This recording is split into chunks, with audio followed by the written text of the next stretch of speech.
Bonsoir tout le monde. Merci beaucoup d'être là pour cette nouvelle conférence. Aujourd'hui, on a l'honneur d'accueillir Madame Claire Voisin, qui est directrice de recherche au CNRS à Jussieu, qui a été la première mathématicienne élue au Collège de France à la chaire de géométrie algébrique et qui est encore aujourd'hui membre de l'Académie des sciences. Aujourd'hui, Madame Voisin va nous parler de son sujet de recherche, donc la géométrie algébrique. Il va nous présenter cet exposé-là, de Riemann à Grothendieck, une brève histoire de la géométrie algébrique.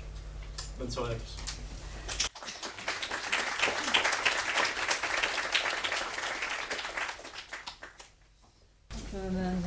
Bonsoir et merci beaucoup pour l'invitation et merci d'être venu.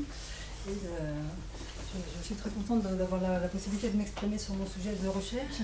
Alors, je dois dire que, bon, évidemment, à mon âge, j'ai vraiment une grande habitude de donner des exposés sur la géométrie algébrique face à un public de spécialistes. Mais c'est vraiment une aventure, c'est très difficile de donner un exposé convaincant pour des publics non spécialistes, je pense que vous êtes. Et je veux dire que bon, là j'ai choisi une solution que je n'aime pas, à savoir un exposé un peu magistral. Je me suis réfugiée derrière les des beamers prêts à l'avance. Je n'aime pas parce que ça veut dire que mon exposé va être un peu loin des mathématiques. Les mathématiques, il faut être vraiment, à mon avis, dans la matière, écrire des choses, être proche de la pratique. Mais là, bon, j'ai choisi un truc au contraire, qui sera un petit peu général et surtout qui est entièrement prêt à l'avance. Et je peux vous expliquer pourquoi j'ai fait ce choix. Comme je vous dis, pour moi, chaque fois que je sors de mon petit milieu de spécialiste, c'est une aventure. Et la dernière fois que j'ai donné un exposé en dehors de mon milieu de spécialiste, c'était à Marseille, c'était en novembre, je crois.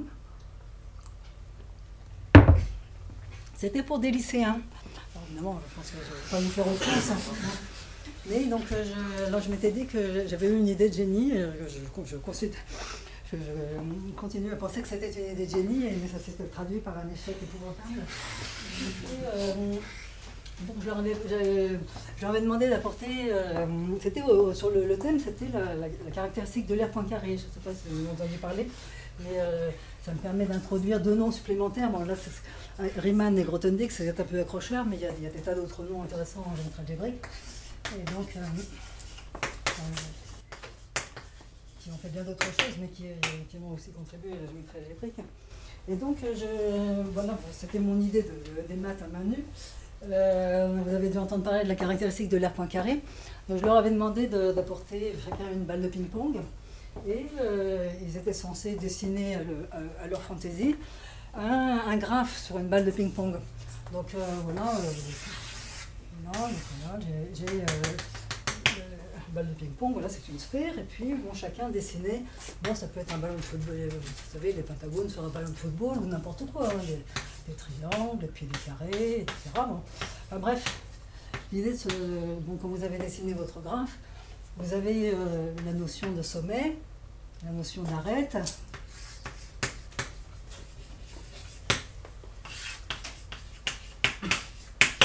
et puis la notion de face. Voilà, donc vous faites ça sur votre balle de ping-pong, et puis bien sûr, vous n'en faites pas une infinité, hein, donc vous les comptez.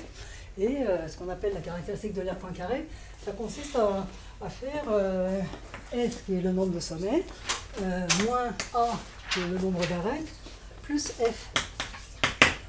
Voilà, donc ils étaient tous censés faire ça. Et donc ils étaient tous censés trouver, vous connaissez la réponse, j'imagine, pour la faire voilà. Donc je pensais qu'il y aurait un instant de magie où ils allaient tous trouver 2 et après je pourrais expliquer pourquoi. Et le problème, c'est qu'ils ont trouvé toutes les valeurs possibles et imaginables. Alors j'étais complètement traumatisée par cet épisode et c'est pour ça qu'aujourd'hui j'ai décidé de me réfugier sur vraiment quelque chose de beaucoup plus protocolaire et sans aucun risque pour moi. Et donc voilà, Bon, j'ai choisi ce titre, bon, de toute évidence, un peu tapageur. Là, je ne sais pas pourquoi ça a disparu.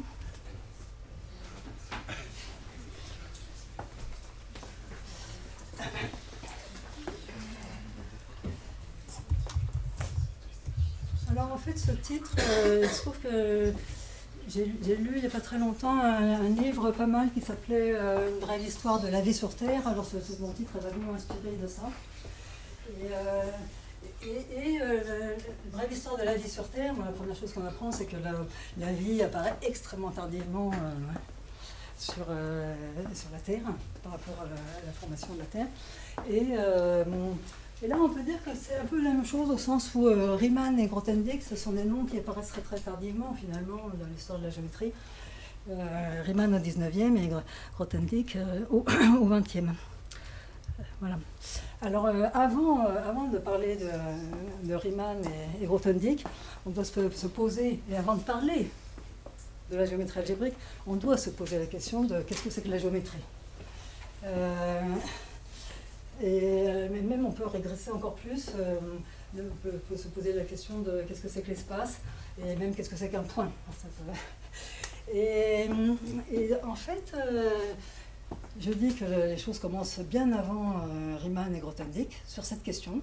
Ça commence, et ça je pense que c'est absolument fondateur pour nous, pour avoir une idée de ce que c'est que l'espace, de ce que c'est que la géométrie, de ce que c'est qu'un point, c'est Descartes. La réponse de Descartes, elle est à la fois décevante et géniale. Il nous dit qu'il pense à l'espace à n dimensions et il introduit la notion de coordonnées cartésiennes qui vont dépendre d'une base ou d'un repère. Et dans cette vision, un point, alors c'est absolument incroyable, enfin, sur le plan philosophique, si on y pense. On pense géométrie, on pense espace, on pense point, on se dit que là, on a vraiment touché des notions qui sont significatives. Ce que fait Descartes, c'est qu'il nous dit, grâce aux coordonnées qu'on appelle maintenant cartésiennes, un point est repéré par une série de nombres, une suite de nombres. Alors, un espace à n dimensions, on va avoir besoin de x1 jusqu'à xn. Donc un point est repéré par n nombres. Ce qui veut dire qu'en fait la réponse qu'on a donnée à qu'est-ce que la géométrie, qu'est-ce qu'un point, c'est que la géométrie ça n'existe pas. Parce qu'on a remplacé la géométrie par des nombres. Avec des nombres, qu'est-ce qu'on fait? On ne fait pas de la géométrie, on calcule. Et donc moi je trouve que bon, évidemment, on peut dire que tout le monde sait ça, il faut bien aller au-delà de ce constat. Mais en même temps, je trouve que ce souvenir de ce pas philosophique accompli par Descartes, nous permet aussi de comprendre ce que c'est que la géométrie algébrique et la révolution un peu opérée par Grothendieck, bien sûr, dans les années 50-60, parce qu'il y a aussi une sorte de révolution concernant ce que c'est que l'espace et ce que c'est que, peut-être pas ce que c'est qu'un point, mais ce que c'est que la géométrie. Une révolution qui est tout à fait de même nature. Alors maintenant, bon, j'ai dit un point, dans cette vision cartésienne, un point va être entièrement repéré par une suite de nombres. Mais alors ça nous amène à la question de qu'est-ce que c'est qu'un nombre. Et en fait, vous avez certainement vu la théorie d'espace vectoriel, la théorie des espaces affines. La donnée de départ, c'est un corps. Et donc, bien sûr, dans les mathématiques qui sont inspirées par les applications, que ce soit la géographie, mesurer des distances, la mécanique, le corps auquel on pense, ça va être le corps des nombres réels. Ça pourrait être aussi le corps des nombres complexes, ça c'est très utile aussi. Mais le point crucial avec ces corps, le corps des réels, le corps des complexes, c'est que ce ne sont pas du tout des corps comment dire, il y a une raison fondamentale de travailler avec R, ou C qui viendra plus loin. Bon, je fais de la géométrie algébrique complexe, je fais un peu de publicité pour C. C'est le fait que le corps des réels a sa propre topologie. Il a sa propre topologie qui est donnée par en particulier les ordonnées, une topologie pour laquelle il est complet. Parce que les corps de nom, etc., n'ont pas du tout ses propriétés. Et puis ne parlons pas, bien entendu, des corps qu'on rencontre, les corps finis, les corps de caractéristiques non nulles, qui sont encore un autre univers. Donc, finalement, avec ce choix du corps des nombres réels, je suis tout à fait d'accord que ça s'impose par l'intuition, enfin, bon, du point de vue des maths, le corps des nombres réels, c'est un choix, mais la particularité, c'est que, oui, alors ce que je n'ai pas dit, c'est que, bon, on avait ces coordonnées cartésiennes, donc on a dit un point, est donné par une suite de nombres, mais de façon beaucoup plus importante.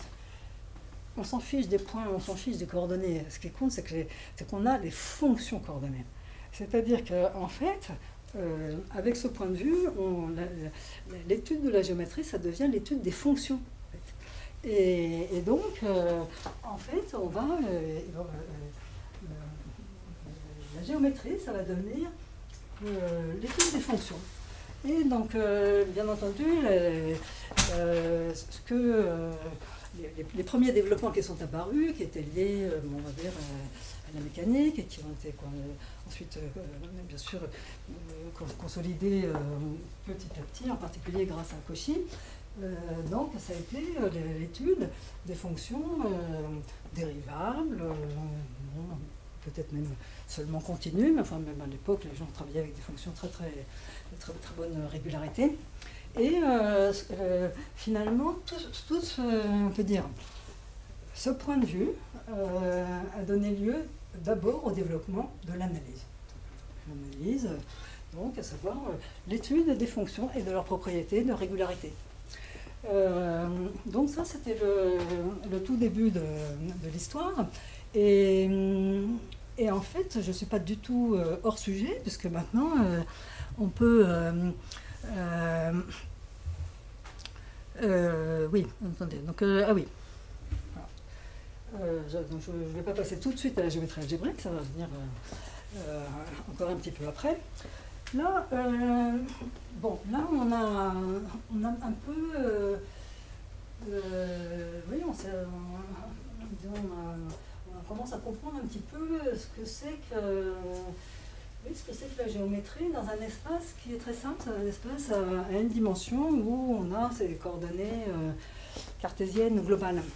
Mais maintenant, ça c'est l'autre nouveauté qui est apparue peut-être encore beaucoup plus tard, c'est que ce point de vue des coordonnées cartésiennes, c'est un point de vue qui ne permet pas de comprendre toute la géométrie. Il y a des considérations de nature globale qu'on rencontre très vite, simplement si on veut faire de la géographie et qu'on se promène sur la surface de la Terre, qui grosso modo est une sphère, ben on sait bon, localement, on a l'impression de se promener sur quelque chose de plat, comme un plan, là, comme le sol de cette salle. Mais globalement, on peut montrer, c'est pas très difficile d'ailleurs, qu'une sphère ne peut pas se plonger dans R2, ce que ferait un système de coordonnées globales sur la sphère. Et donc là, on rencontre un autre aspect de la géométrie, et qui est de nature plus globale, combinatoire, conceptuelle. Et la réponse à ce problème, je pense que c'est quelque chose, c'est une notion qui a été formulée finalement, qui paraît très simple, très lumineuse, mais qui a été formulée très tardivement. Donc, la réponse à ce problème de la non-existence globale de coordonnées dans les espaces les plus naturels pour nous, la surface de notre planète, eh bien, c'est la notion de variété. Alors, qu'est-ce que c'est qu'une variété? Là, on va dire une variété différentielle, donc, on sait. Moi, je trouve que l'idée est très belle. C'est un espace topologique qui est équipé d'un atlas. Alors, un atlas, c'est un ensemble de cartes. Vous voyez, mon espace topologique, il est là. Vous voyez bien que globalement, il présente des phénomènes très, très mystérieux qu'il faut comprendre. Mais localement, on va le couvrir par... alors bon, il faut faire un petit peu de topologie. Savoir quand qui dit espace topologique, dès qu'il y a des ouverts et des fermés, bon, des ouverts, et puis, mettons que ce soit que vous avez votre topologie soit définie par une distance, hein, les ouverts, c'est des unions de petites boules ouvertes. Hein. Et donc, alors qu'est-ce qu'on va appeler des cartes locales? C'est les ouverts de notre espace topologique X. Mais le point crucial, c'est qu'on a choisi des homéomorphismes entre ces ouverts et des ouverts de l'espace R puissance n. Ces homéomorphismes, bien sûr, vous pouvez utiliser les fonctions coordonnées sur Rn. Ils sont donnés par le choix de ce qu'on appelle on appelle ça des coordonnées locales, x1, xn. C'est la restriction des fonctions coordonnées sur Rn à ces unités. Voilà. Là, ces coordonnées locales. Alors, elles sont dessinées là, vous voyez, on a les ouverts. Et là, on a choisi un homéomorphisme entre un tel ouvert et une carte. Il faut vraiment, la métaphore géographique est excellente, là. Une carte, là c'est un ouvert de R2 dans ce cas-là. Bon. Et le point crucial, c'est qu'il faut tout recoller ensemble. Donc vous voyez, on a découpé notre espace comme ça, avec des cartes exactement. Hein. Vous voulez partir faire le tour du monde, vous achetez un atlas. Et localement, vous allez vous promener dans une carte. Et maintenant, le point crucial, c'est qu'il faut quand même savoir comment on fait pour passer d'une carte à l'autre. Et c'est exactement ce que font les applications changement de coordonnées. Sur l'intersection de deux cartes, vous avez deux systèmes de coordonnées où vous devez vous dire comment on passe d'un système de coordonnées à l'autre. Et le point crucial d'une variété, ça peut être une variété topologique ou une variété différenciable, c'est le fait que les applications de changement de coordonnées, donc ça va être, vous voyez, vous avez, dans une carte, vous allez avoir des coordonnées...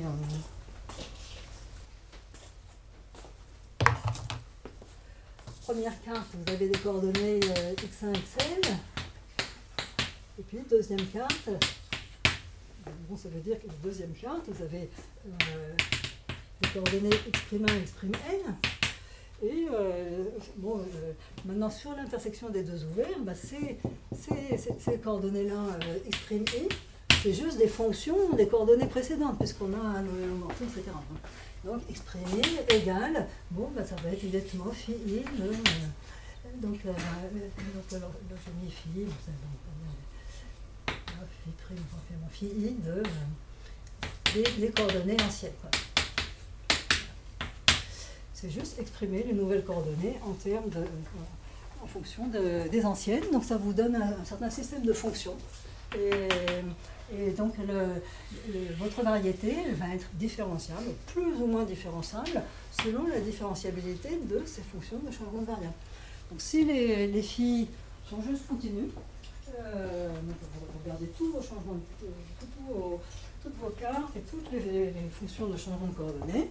S'ils sont seulement continus, ce qu'on va obtenir, c'est ce qu'on appelle une variété topologique. Mais une variété topologique, c'est déjà très bien. Dans une variété topologique, surtout si il y a des contraintes, vous avez déjà rencontré des choses comme ça. Il y a plein de choses qu'on peut faire avec les variétés topologiques. Tout l'aspect, on peut dire, tous les mystères globaux qu'on voit apparaître sur ce dessin, ils sont déjà contenus dans la variété topologique. Alors après, si on veut faire de l'analyse, si on veut faire des choses... c'est souvent plus... si on veut différencier des fonctions, des formes différentielles, c'est souvent plus agréable d'augmenter la régularité. Et augmenter la régularité, ça va être juste d'augmenter la régularité de ces fonctions de changement de coordonnées. Donc si les phi sont de classe infinie, globalement c'est des phi j, eh bien on obtiendra ce qu'on appelle une variété de classe C infinie. Vous voyez, ce qui est génial, c'est que sur une variété de classe C infinie, vous avez la notion locale de fonction de classe C infinie. C'est une fonction qui, dans des cartes locales, est de classe C infinie. Et comme les changements de cartes sont eux-mêmes C infinie, ça ne dépend pas du choix de coordonnées. Donc cette notion de variété, on peut dire, je pense que c'est un peu la deuxième révolution en géométrie, qui a apporté une sorte de vision, de compréhension de tous les phénomènes globaux en géométrie. Voilà, alors bon, alors maintenant, donc, il serait temps quand même de parler un petit peu de géométrie algébrique. Vous voyez là, bon, on a mis on a dit que c'était, qui dit géométrie dit en fait, dit qu'on étudie des fonctions.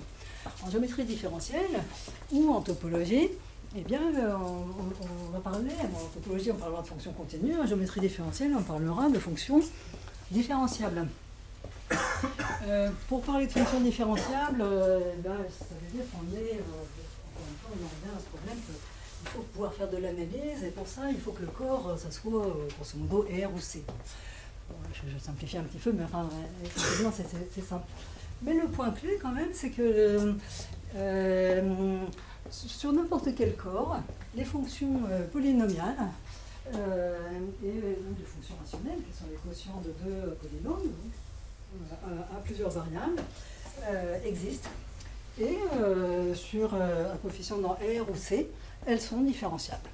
Et donc, ça veut dire que maintenant, si je ne veux pas faire d'analyse, ne pas travailler forcément sur ces corps-là, si je me place sur un corps arbitraire, je peux faire, me cantonner à l'étude des fonctions dites algébriques qui seront polynomiales ou rationnelles, c'est-à-dire fonction rationnelle, c'est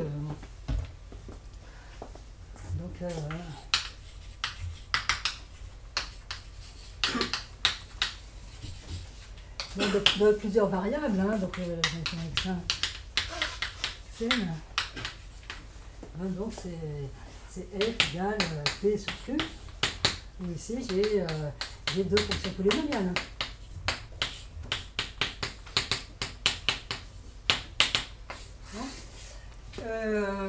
Bon, une fonction comme ça, si les coefficients de la fonction sont réels, on va obtenir une fonction qui est hautement différenciable. Bien entendu, là où elle n'a pas de singularité, c'est en dehors de q égale 0.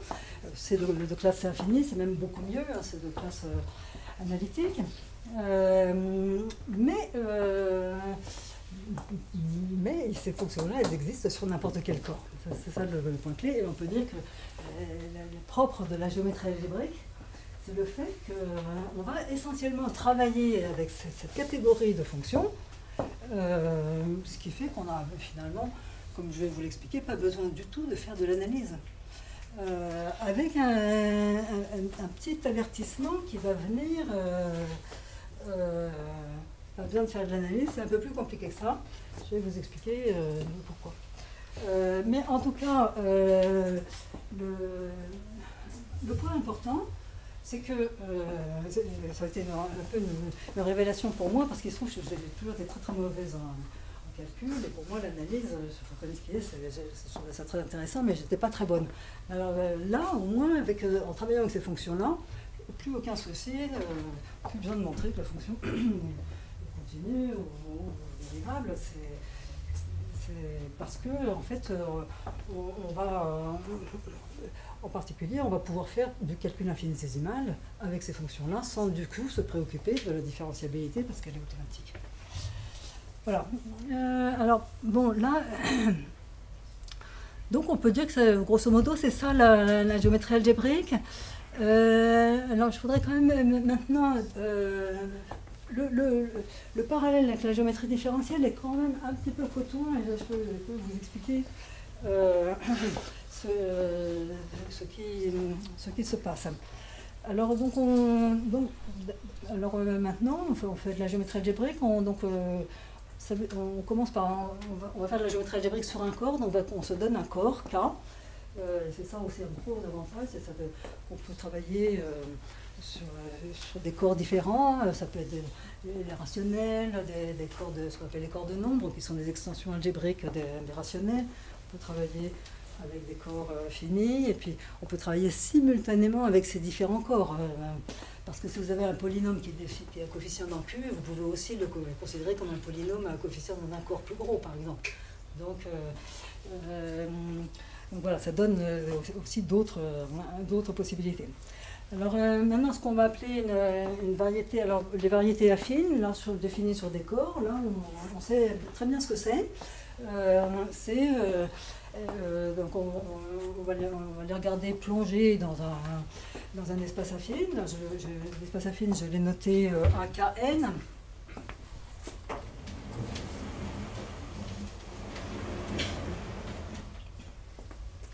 Donc là, bon, c'est l'espace affine sur le corps K et de dimension n. Alors, ce qui est important pour moi, c'est que sont, du point de vue de la géométrie algébrique, les fonctions algébriques. Donc, les fonctions algébriques sur AKN. Alors, là, en un certain sens, on peut dire que c'est un théorème. C'est exactement l'anneau de polynôme. Mais bon, là-dessus, vous avez les fonctions x1, xn, les fonctions coordonnées, et les polynômes en une fonction, ça va vous donner des fonctions algébriques là-dessus. Donc, faire de la géométrie, donc plonger dans cet espace affine, c'est essentiellement travailler avec cet anneau de polynôme. Alors maintenant, ce qu'on va dire, bon, ça c'est un point important de la géométrie algébrique, c'est que on va vraiment se concentrer sur les fonctions et les équations, plutôt que sur les points. Je vais vous dire tout de suite pourquoi. C'est parce que comme on veut travailler sur un corps qui est donné, en général ce corps ne sera pas algébriquement clos, et si on veut absolument regarder notre variété comme un ensemble de points, on va être confronté au fait que on a des variétés qui tout simplement n'ont pas de points. Par exemple, si vous prenez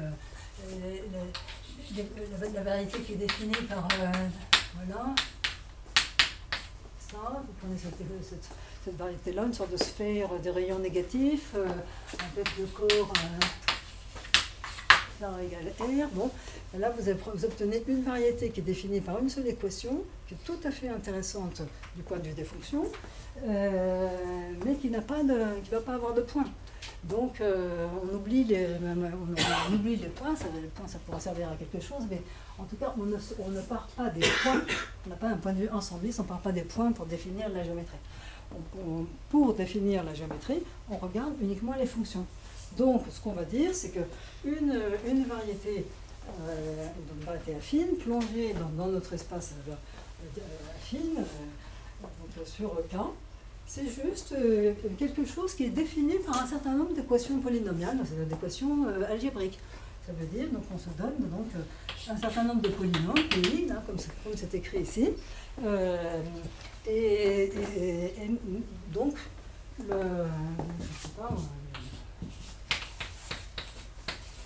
voilà, et ça veut définir une variété X. Donc moralement, on veut que ça soit ça. Mais il faut bien se rendre compte que le point de vue de la géométrie algébrique, c'est pas du tout de dire que X, c'est l'ensemble des points où ces équations s'annulent. Le point de vue, c'est de dire, ça, c'est les équations définissant X.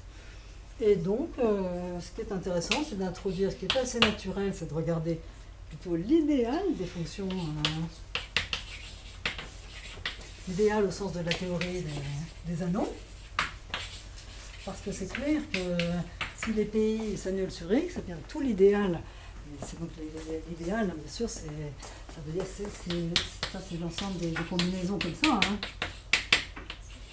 Donc si tous les PI s'annulent sur X, ben, tout l'idéal, ce qui est engendré par les PI, va s'annuler sur X. Donc maintenant, on a les pays engendrant un certain idéal, et notre x, on va dire, on ne sait peut-être pas ce que c'est, mais on ne connaît peut-être pas les points, ça c'est un gros problème de l'algèbre algébrique, mais on connaît les fonctions. Donc les fonctions algébriques sur x,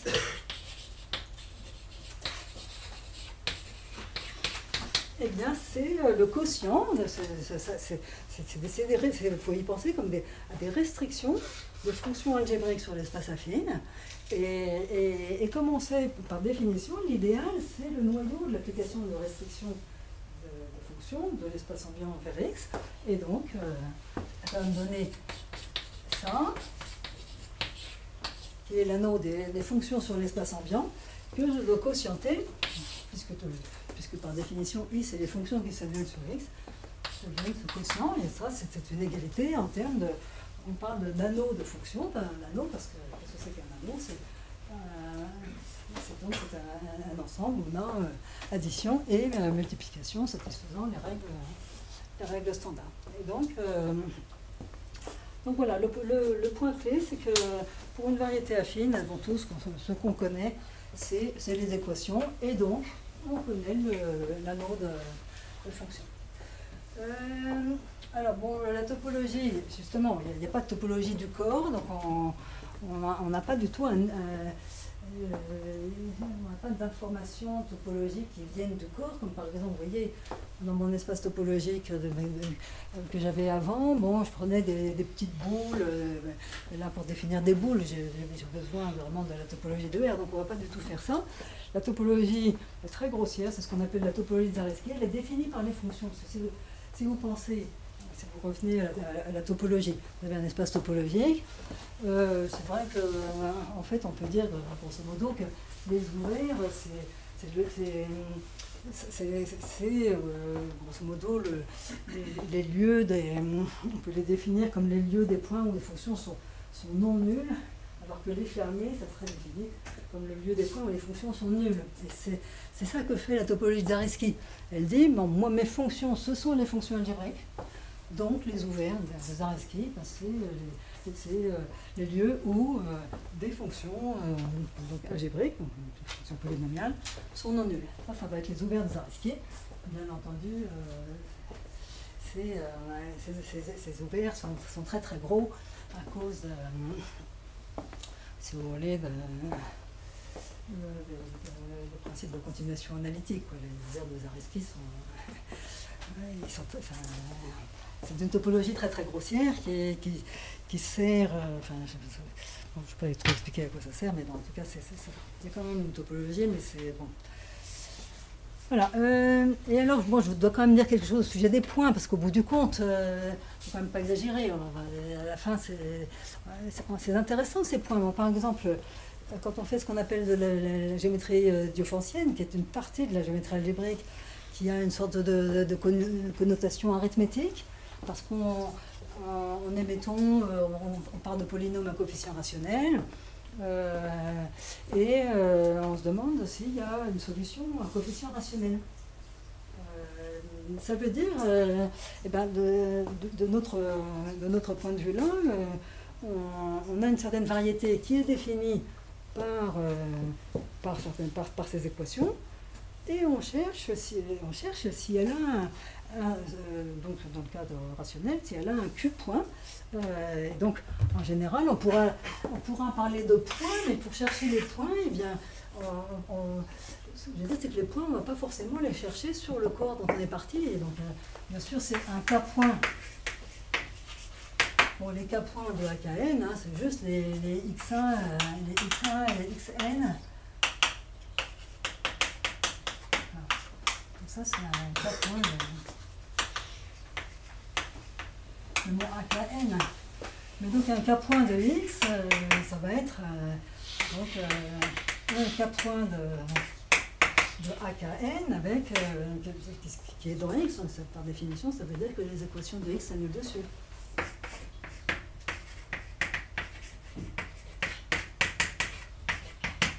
Donc, quand on cherche les K-points, on est exactement dans la situation de la géométrie diophantienne. On cherche à trouver des solutions à un certain nombre d'équations algébrique. Mais il faut bien se rendre compte que l'arsenal, la théorie de la géométrie algébrique ne cherche pas du tout à définir X à travers ces cas points. Comme je montre cet exemple en général, il peut très bien ne pas y en avoir, alors qu'on a une variété algébrique très intéressante. Elle dit, bon, ben, les cas points, ils sont là, pour les trouver, il faut résoudre des équations. Non, mais en général, on va parler de L point. Bon, mettons, on va chercher des équations sur des corps plus gros. Par exemple, dans le cas de cette variété, pour chercher les points sur cette variété, ben on va passer à coefficient complexe, et là, on va trouver tout simplement le coefficient complexe. Cette équation, c'est la même que sigma de x carré est égal à 1 à condition de faire un petit changement de variable. Donc on tombe sur les équations habituelles, c'est une forme quadratique, une sphère. Voilà, donc c'est un peu le... Voilà, ah bah mince alors.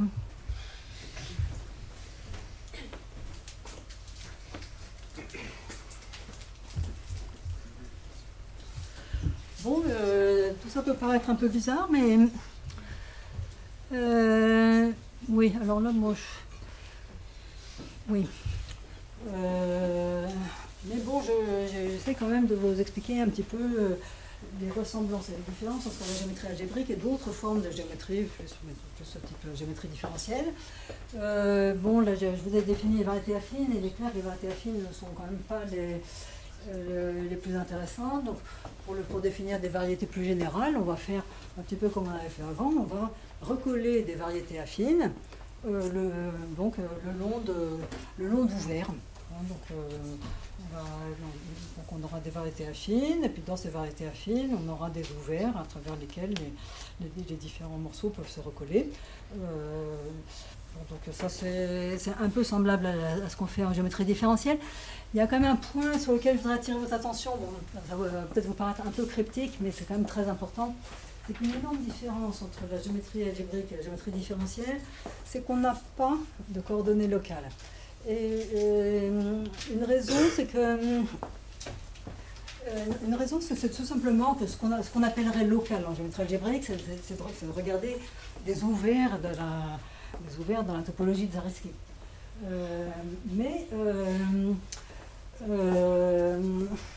En général, même si vous prenez une variété affine, par exemple, même si elle est lisse, mettons lisse je vais donner l'exemple d'une variété lisse de dimension n.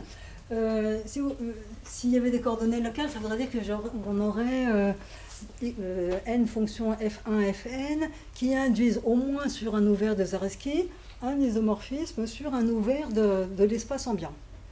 Et ça n'existe pas en général.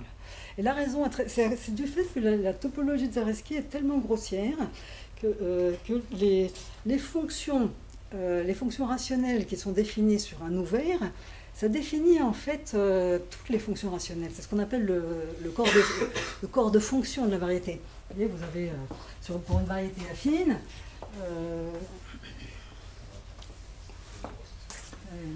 à gauche, en haut à gauche. Oui. Vous voyez,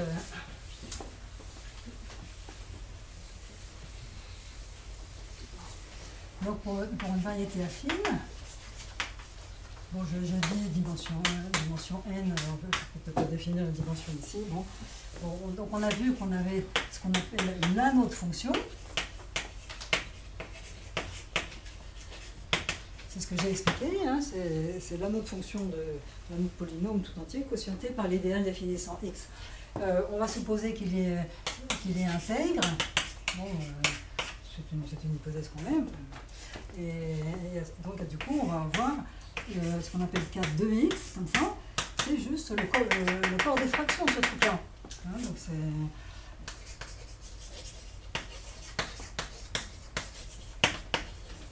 ça veut dire qu'on va prendre les f sur g, avec f, g dans k de x, et puis bien sûr g non nul. D'accord ? Donc, mais le problème, c'est que ce corps de fraction, il reste le même si vous remplacez x par un ouvert de Zariski. Les ouverts de Zariski, c'est énorme. Je veux dire, c'est... bref, je n'ai pas besoin d'expliquer pourquoi c'est vrai. Et donc, maintenant, si vous aviez un système de coordonnées x1, xn sur un ouvert de Zariski, ça voudrait dire que vous auriez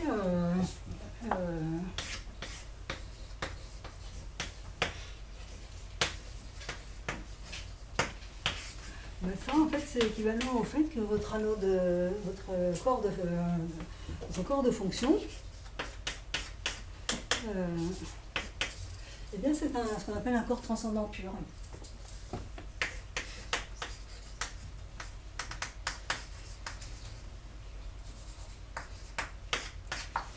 Et en fait, là, il y a des tas d'obstructions géométriques, il y a des tas de corps, et même lorsque le corps K est algébriquement clos, il y a des tas de corps, de fonctions comme ça, qui sont obtenus en prenant les corps de fraction de notre polynôme, quotient fait par le qui ne sont pas transcendants purs.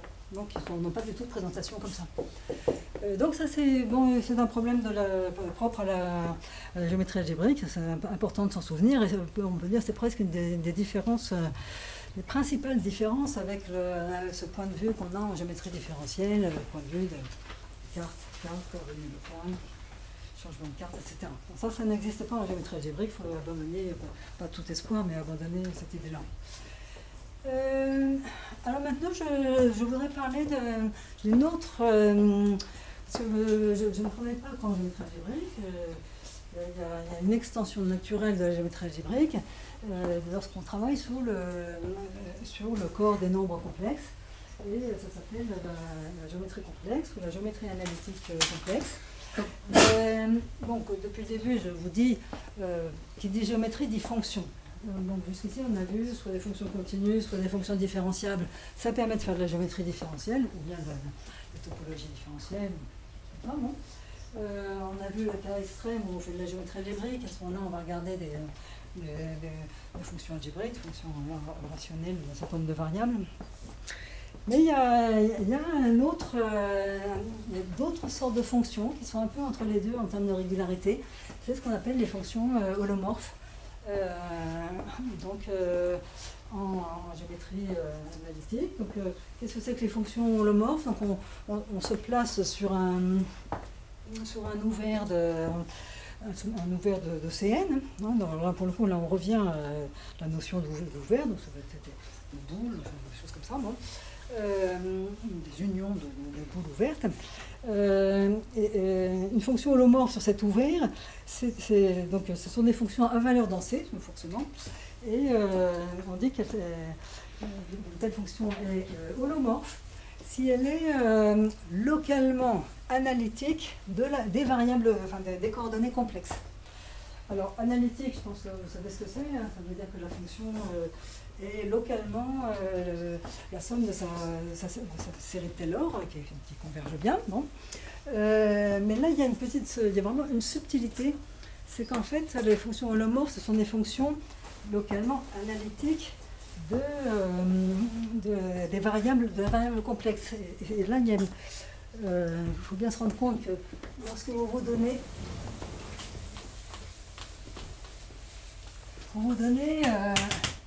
donc vous êtes sur votre espace Cn, donc vous avez des coordonnées qui sont à valeur complexe. Là. Donc avec un point comme ça, là. Et ce que j'appelle les variables complexes, c'est ces coordonnées cartésiennes, mais il faut bien se rendre compte que chaque variable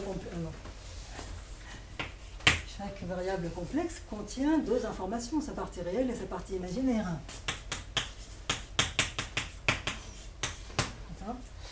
Donc, si je prends une fonction, mettons à valeur complexe, donc définie sur un ouvert de ces coordonnées, dire qu'elle est analytique réelle, ça veut dire que sa série de Taylor, mais bien sûr, dans ces variables, il faut bien voir que les coordonnées réelles, ici, c'est xi, donc ce système de coordonnées, en fait, il me donne bien voir que ça me donne en fait 2 n. Donc, il me donne 2 n de nombres réels. Pour vérifier qu'une fonction définie là-dessus est analytique réelle, je vais la regarder dans ces coordonnées-là et regarder sa série de Taylor, regarder si elle converge. Sa série de Taylor, en général, ça va être les termes de différents ordres vont être donnés par des polynômes en ces variables xi, yi, etc. Tandis que lorsque ma fonction est analytique complexe, je vais avoir des polynômes en les édits. Alors si je me donne des polynômes en les édits, j'écris que chaque zj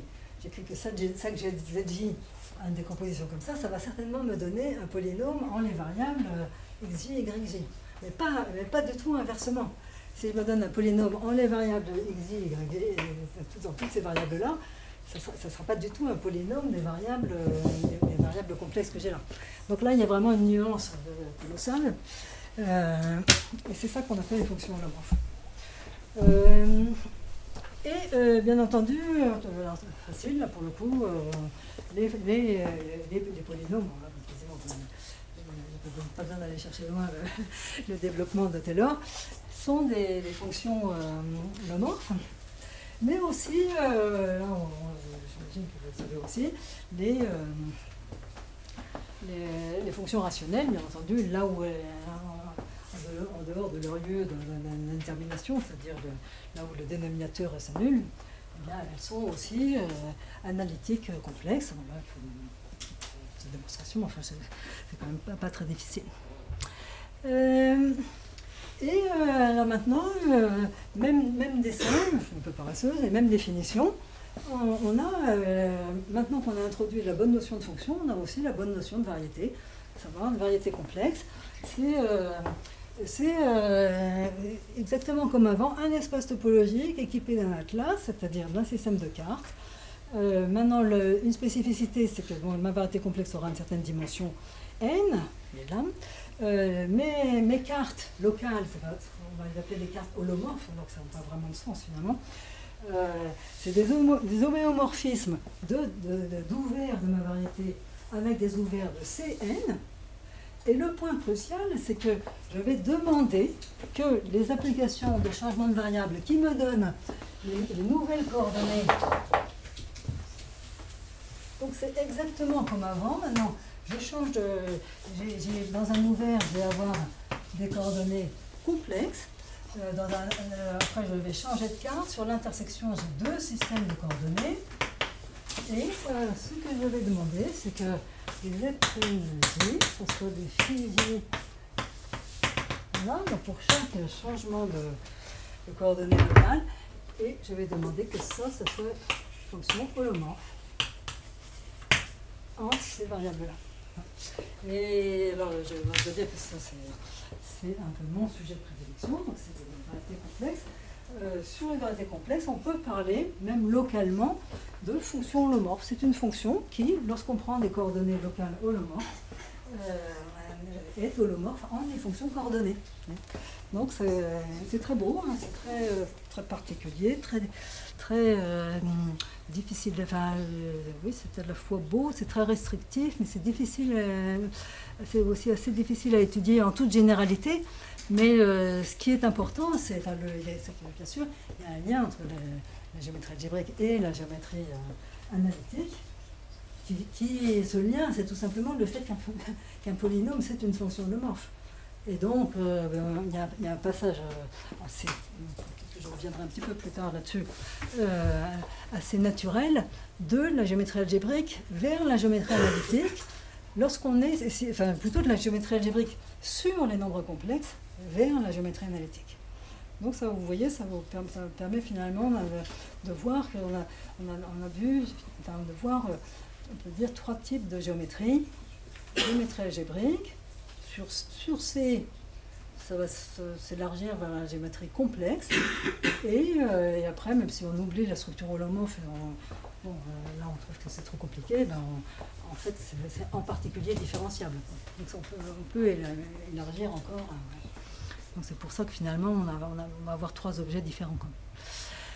Alors, Donc maintenant, je voudrais parler, là, vous voyez, je vous avais dit que ça mettait très très longtemps avant que la vie sur Terre apparaisse.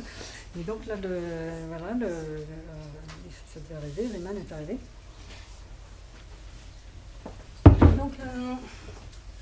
Donc, les surfaces, ce qu'on appelle les surfaces de Riemann, bon, je ne sais pas si c'est vraiment la bonne définition, mais grosso modo, ce sont les variétés complexes, compactes de dimension 1.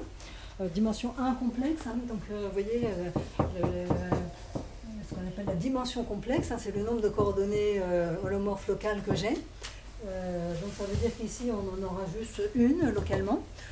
Mais dimension 1 complexe, je vous rappelle que chaque nombre complexe cache deux nombres réels, donc ça veut dire que ce sont des objets, en fait c'est pour ça qu'on appelle ça des surfaces, même si ce sont du point de vue de la géométrie complexe, elles sont de dimension 1.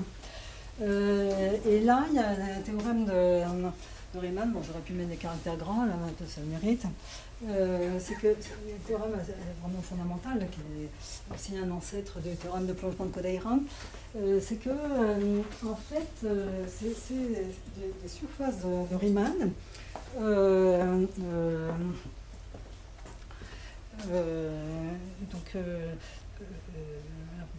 si on les prend, oui, les surfaces de Riemann donc, compactes, les surfaces de Riemann, elles sont toutes, c'est la même chose que les variétés algébriques, lisses, de dimension 1, et il faut ajouter un mot, c'est projectif. Ça, c'est le problème de la compacité. Bon, l'analogue de la compacité en géométrie algébrique, c'est le fait d'être plongeable dans une variété fermée dans l'espace projectif. L'espace projectif, malheureusement, je n'ai pas essentiellement pas le temps de l'introduire. C'est quelque chose d'assez extraordinaire parce que là, jusqu'ici, on a beaucoup parlé d'espace ambiant. Il y avait Rn, il y avait Cn, il y avait ces espaces affines AKN sur n'importe quel corps. Et bien, les espaces projectifs, ce sont des espaces ambiants qui permettent de compactifier, en restant vraiment dans un cadre de géométrie algébrique, les espaces ambiants. Et ça, c'est vraiment très très important parce que même si vous voulez faire de la géométrie différentielle, la compacité, c'est vraiment une notion essentielle. Ça permet de contrôler ce qui se passe à l'infini, de ne pas avoir des phénomènes pathologiques, etc. Bon, d'avoir de la finitude. Et l'analogue de la compacité en géométrie algébrique, c'est la projectivité. Les puristes diront que c'est pas exactement ça, mais bon. La projectivité, ça se comprend bien si on adopte le point de vue de la géométrie projective, mais là, je n'ai pas vraiment le temps d'expliquer ça. Enfin, bref, donc en tout cas, voilà, il y a ce théorème magnifique de Riemann qui nous dit que voilà, quand on regarde en dimension 1, les variétés complexes compactes, en fait, elles viennent toutes de la géométrie algébrique. C'est la même chose que les variétés algébriques lisses de dimension 1 et projectives. Et ce théorème est complètement faux en dimension supérieure, et d'ailleurs on a d'énormes problèmes de classification des variétés complexes compactes en dimension supérieure. Il y a un problème absolument magnifique qui a été posé par Tjern. Voilà, on ne sait pas si la sphère de dimension 6, parce que voir que les variétés complexes de dimension n, ce sont aussi des variétés réelles de dimension 2n. Vous oubliez la structure holomorphe, vous remplacez chaque variable complexe par deux variables réelles. Et donc, maintenant, vous prenez la sphère de dimension 6. Question, admet-elle une structure complexe? Admet-elle une structure de variété complexe? Est-elle homéomorphe, difféomorphe à une variété complexe de dimension 3? Et ça, c'est pas connu, c'est très difficile.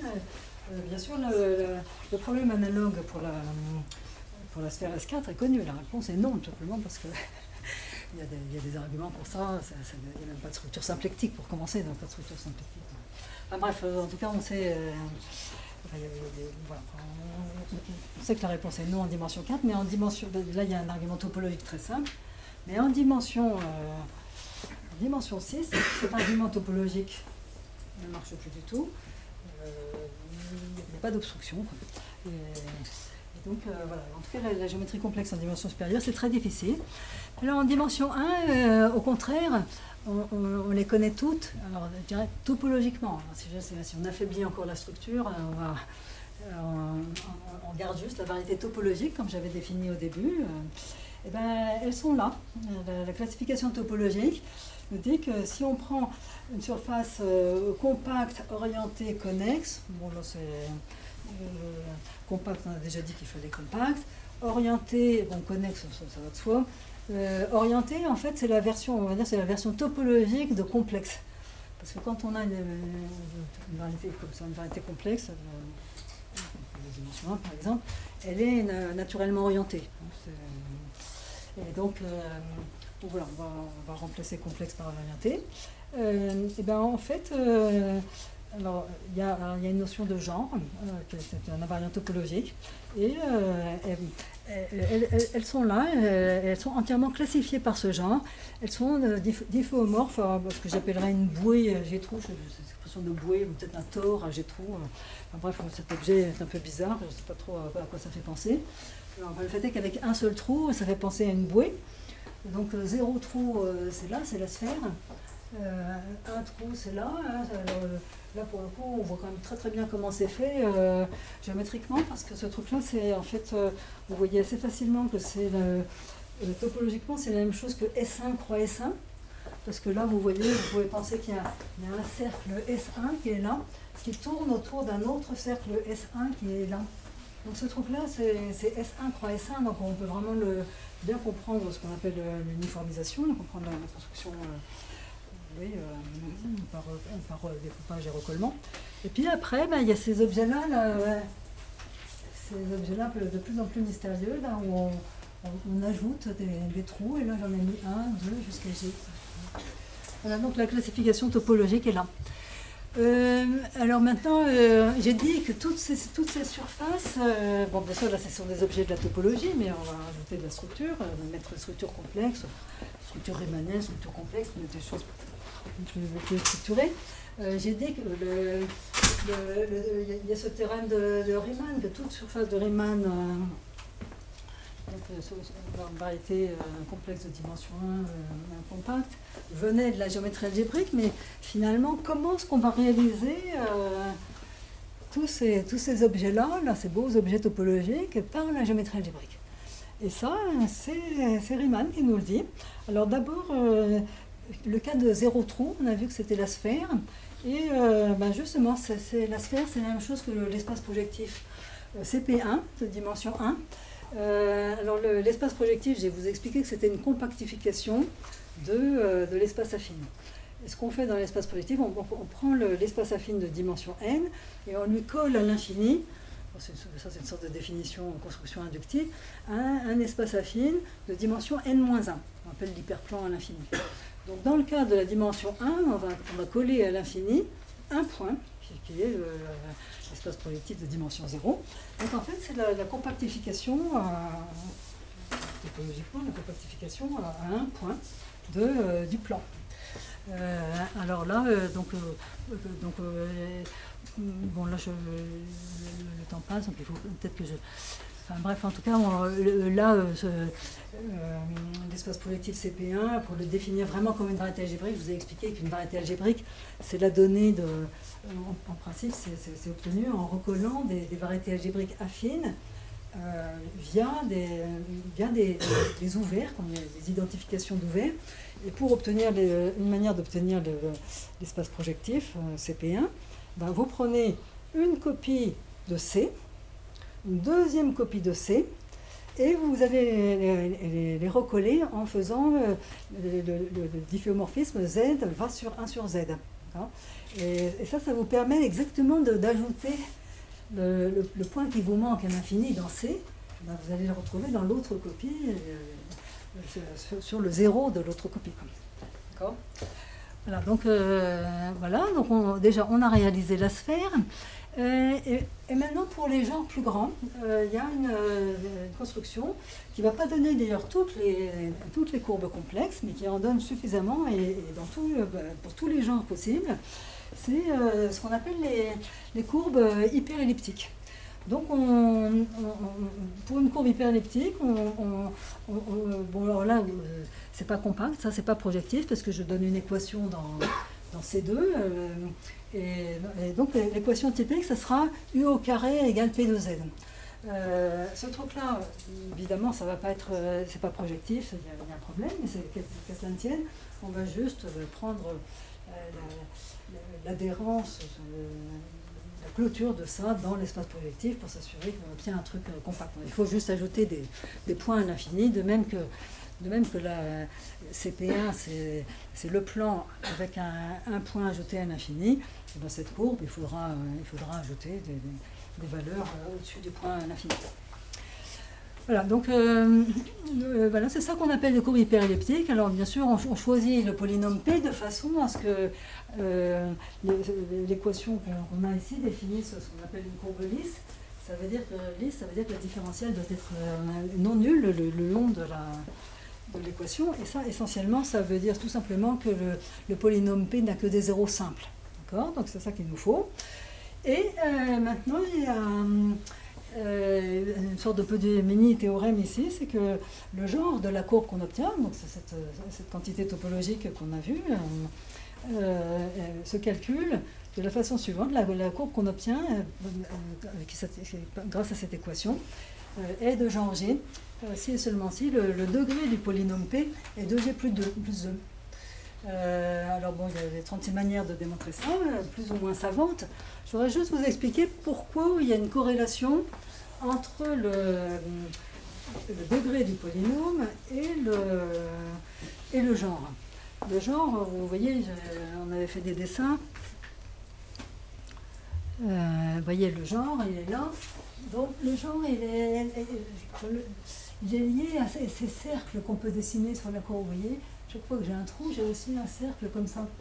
Et donc ces cercles, ils interviennent dans la topologie, ce qu'on appelle par exemple l'homologie de la courbe.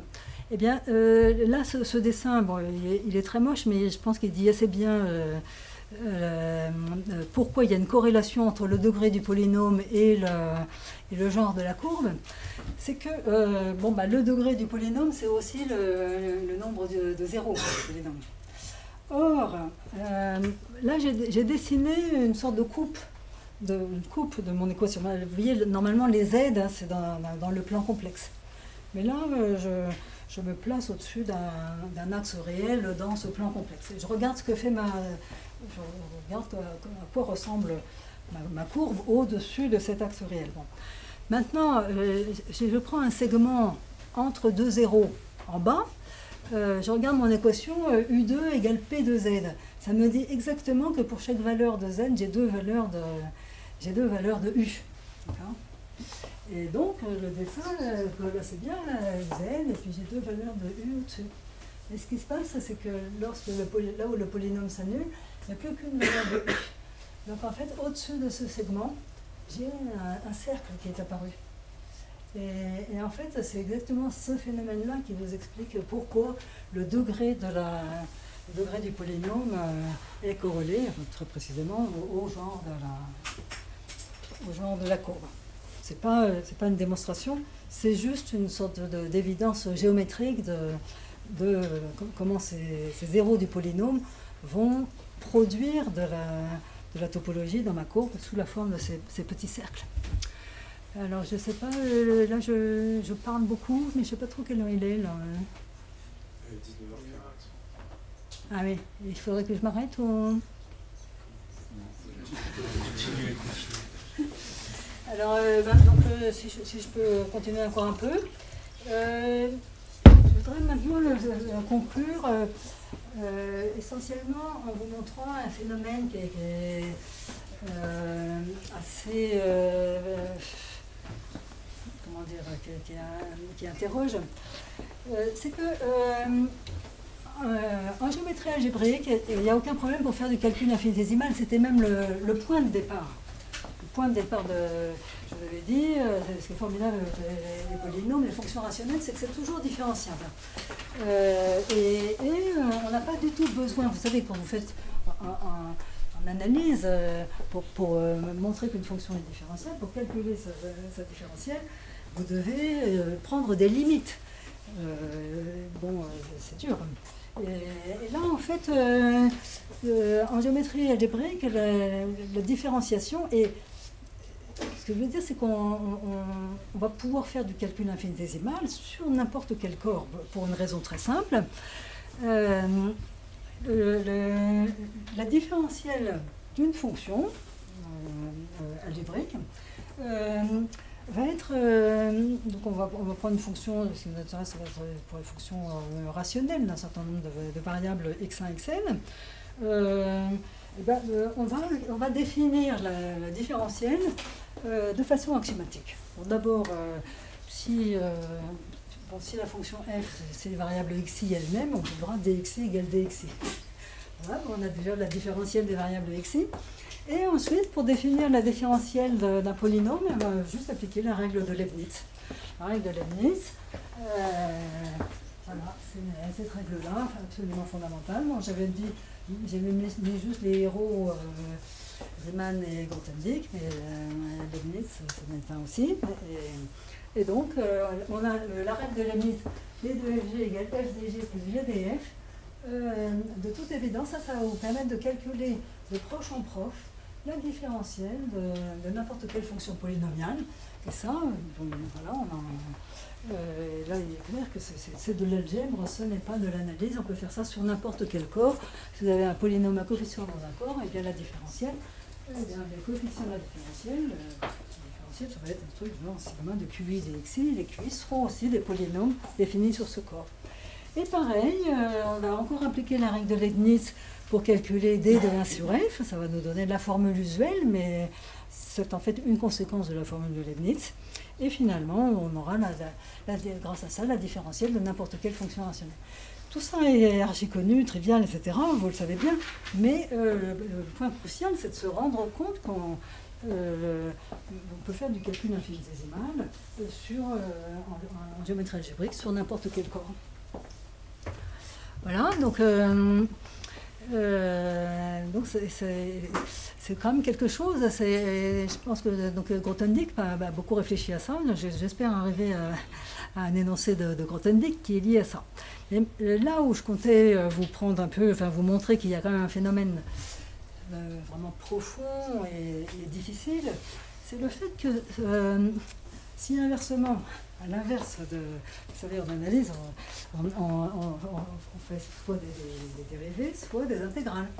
Et maintenant, si quand vous avez une fonction continue d'une variable, vous savez prendre une primitive donnée par une intégrale, c'est-à-dire c'est une fonction g qui satisfait la propriété que sa différentielle, c'est f de t dt. Maintenant, ça, c'est une opération qui continue à marcher assez bien en géométrie algébrique, à condition de prendre une fonction polynomiale. Parce que la primitive de t puissance k, ça va être t puissance k plus 1 sur k plus 1. Donc ça marche encore assez bien, avec quand même une petite remarque, si on est en caractéristique non nulle, on n'a pas le droit forcément on n'a pas toujours le droit de diviser par k plus 1, donc déjà là il y a une suspicion qu'il se passe quelque chose de non trivial. Donc voilà, on rencontre déjà ce petit problème, mais c'est surtout, et alors là c'est là que je pense que c'est quand même des choses aussi qu'on apprend en classe préparatoire. Les primitives de fonctions rationnelles ne sont pas toujours des fonctions des différentiels à coefficient rationnel. Et c'est juste l'exemple de la fonction 1 sur t, sa primitive, ça va être un logarithme. Et un logarithme, c'est tout sauf une fonction rationnelle. Encore pire, un coefficient complexe, puisque le logarithme, ça va être une fonction multivaluée, donc c'est même pas une fonction.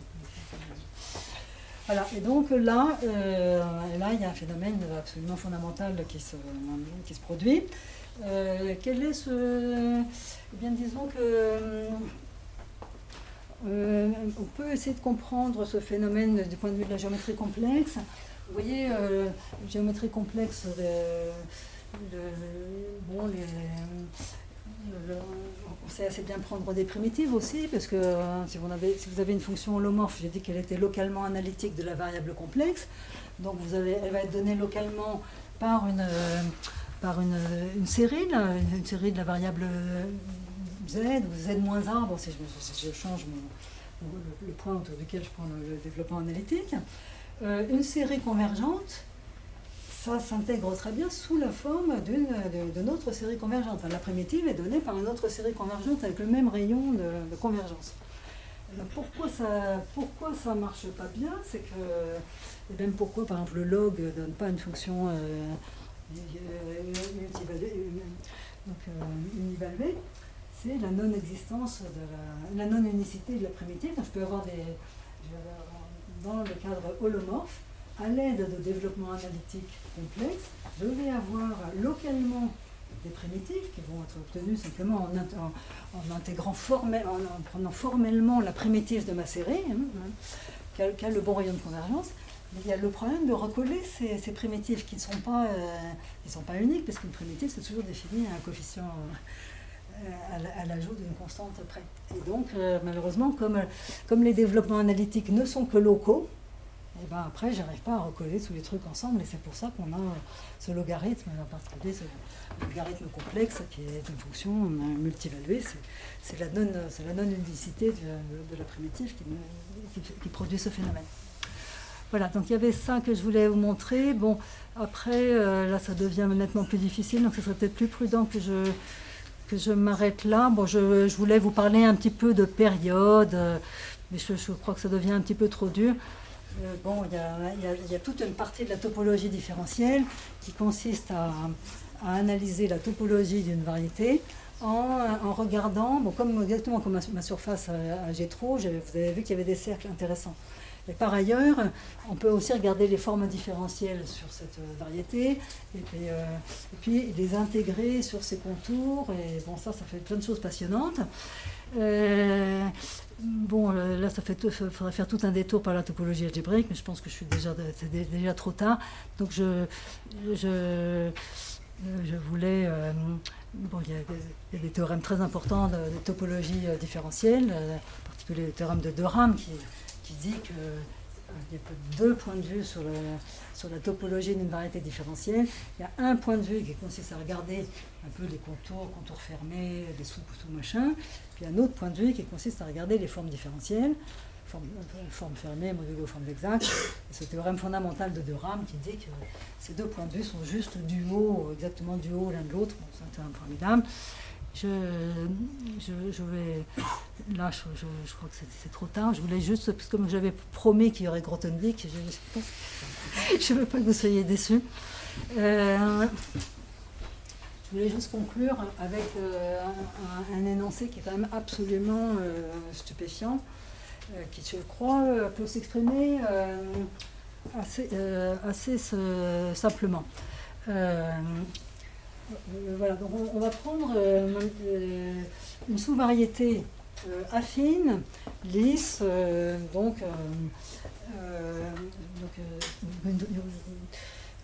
tout ça est sur les complexes.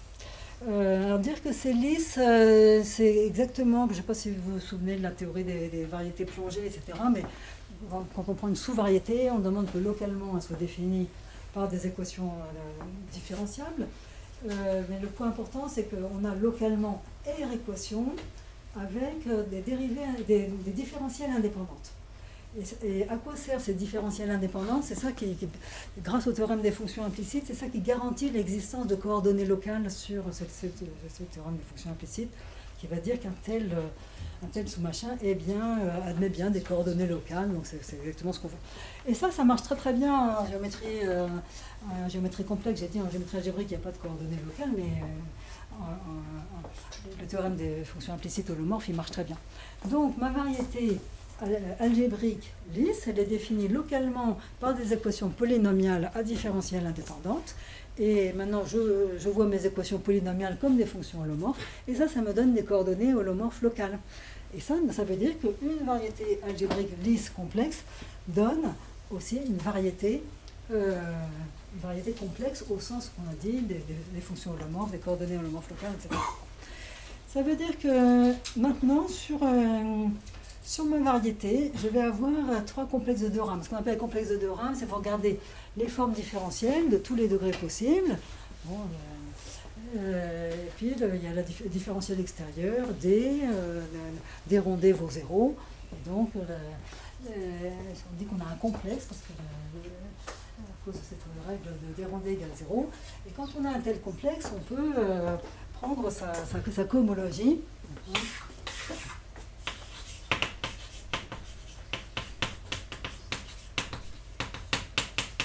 Voilà. Et donc,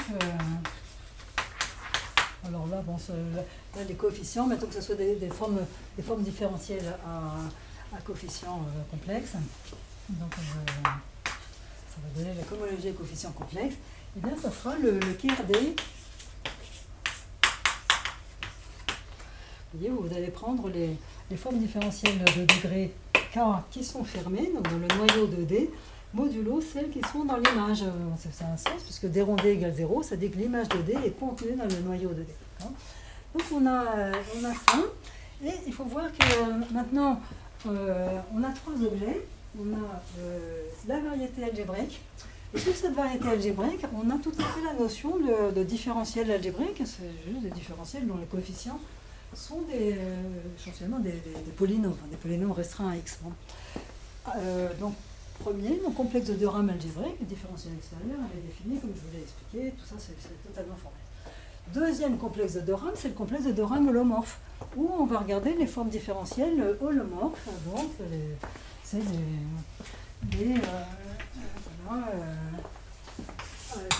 localement, on va demander que ça s'écrive comme ça. Hein. Ici, le point important, c'est que l'écriture est locale, et le point important, c'est bon, ça c'est des trucs qui viennent de. On peut utiliser les coordonnées holomorphes locales si on veut, voilà. Et là, on va demander que ce soit des fonctions holomorphes.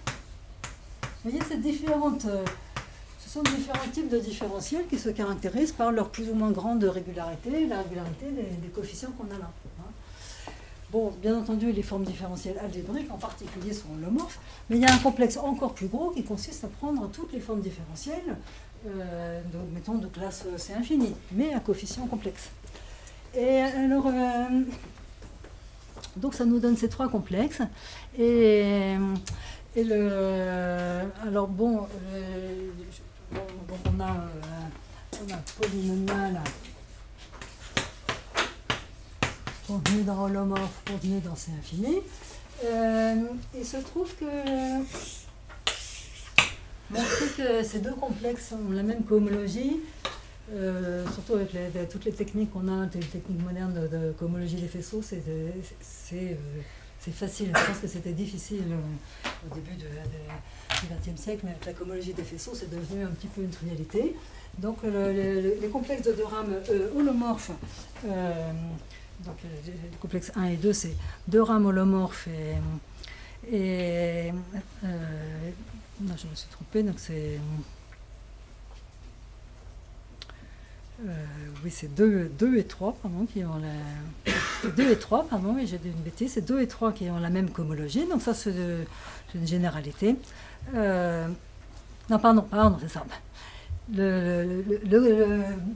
L'énoncé facile, c'est le fait que les complexes 2 et 3 ont la même cohomologie. Ça, c'est une sorte de généralité de cohomologie des faisceaux, il n'y a pas besoin de se donner beaucoup de mal, surtout pas besoin d'être Grothendieck.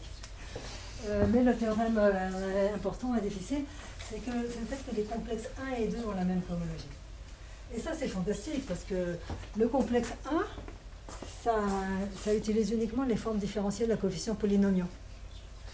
Mais polynomiaux, on a vu, c'est rigide, ça existe dans la topologie de Zariski, ça n'a absolument rien de local, donc c'est... Et alors que le complexe 2, c'est holomorphe, donc là pour le coup c'est beaucoup plus local, et on a très bien vu que l'holomorphe c'est une classe de fonctions qui est beaucoup plus vaste. Et pourtant, il y a ce théorème incroyable que les complexes qui sont très différents, extrêmement différents, ont la même, ce théorème, qu'ils ont la même cohomologie. Et bon, c'est un théorème d'une profondeur assez inouïe, mais en particulier, alors pourquoi c'est, je devrais m'arrêter, mais je veux quand même vous dire pourquoi c'est extraordinaire, c'est que, vous voyez, maintenant, la variété dont on est parti, elle aurait pu au départ être définie par des équations à coefficients rationnels. Bon, à ce moment-là, en coefficient rationnel, on peut aussi définir le complexe de De Rham à coefficient rationnel. Le complexe de De Rham est très formel. C'est des formes différentielles sigma de PI dxi où les PI sont des polynômes. Donc là, je mettrais juste des polynômes à coefficient rationnel. Ça va me donner mon complexe de De Rham à coefficient rationnel. Ça veut dire que si ma variété est définie sur Q, ben, le complexe de De Rham, il a une version sur Q. Et en particulier, sa cohomologie aura une version sur Q. Et alors que par ailleurs, le complexe de De Rham, on sait qu'il calcule la topologie de la variété. Donc là, pour le coup, sa cohomologie a aussi ce qu'on appelle une Q-structure, une version sur Q, qui est ce qu'on appelle la cohomologie de Betti ou la cohomologie singulière, qu'on voit justement, par exemple, en voyant que cette cohomologie est duale de l'homologie, donc on a des intégrales sur des contours fermés. On dira, bon, la Q-structure, elle est donnée, on dira les classes de cohomologie rationnelles, ce sont celles qui ont une intégrale rationnelle sur chaque contour fermé. Donc il y a une autre Q-structure qui vient de la topologie, et bien entendu, comme vous pouvez imaginer, ces deux Q-structures n'ont rien à voir. Un exemple type étant donné par tout simplement la différentielle. Le prototype de la différence entre ces deux Q-structures, celle qui vient de la géométrie algébrique et celle qui vient de la topologie, c'est donné par la formule de Cauchy.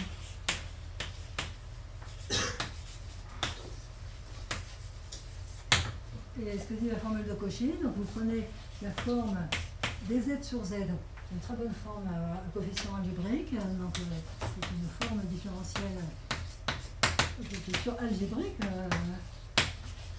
sur la variété algébrique affine qui est C moins privé du point 0. Comme privé, sinon il y a une détermination. Ça c'est une forme fermée, coefficient rationnel, elle a une classe de cohomologie de De Rham, bon. Donc c'est une classe dans H1 de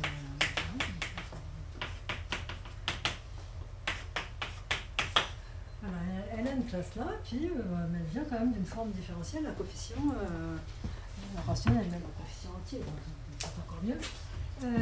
Et par ailleurs, du point de vue de la topologie, C moins 0, c'est la même chose que S1. Hein, vous voyez, ça se rétracte, vous voyez, là, maintenant que vous avez fait un trou, tout ça se rétracte sur S1. Donc topologiquement, C moins 0, c'est la même chose que S1. Et donc ce que va nous dire De Rham, c'est que la Q-structure sur le H1 de C étoile C, elle est donnée en intégrant sur ce cercle.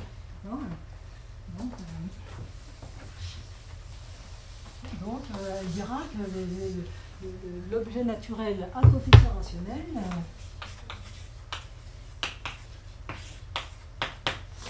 si vous voulez, une base naturelle du point de vue de la topologie de cet espace, c'est la classe de la forme différentielle dont l'intégrale vaut 1 de n'importe quel nombre rationnel. Or, du côté de la formule de Cauchy, elle dit que somme sur S1 de z sur z, c'est 2 pi.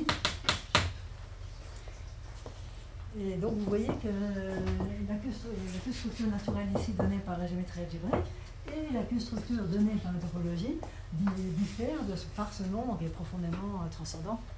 Et ça n'est qu'un exemple, c'est pas du tout méchant, ce 2pi. Et toute la théorie de la transcendance est cachée dans les mystères de ces intégrales de formes différentielles à coefficient rationnel sur des contours fermés qui mettent vraiment comme ça en contact la géométrie algébrique d'un côté et la topologie de l'autre.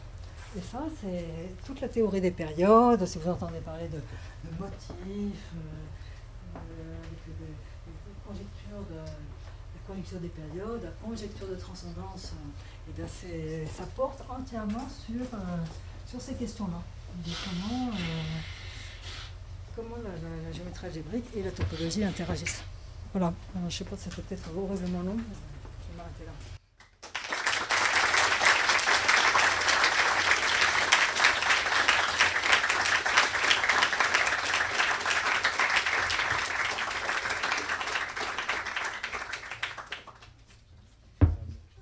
Merci beaucoup. Maintenant, on peut poser quelques questions si vous voulez. Il suffit de lever la main.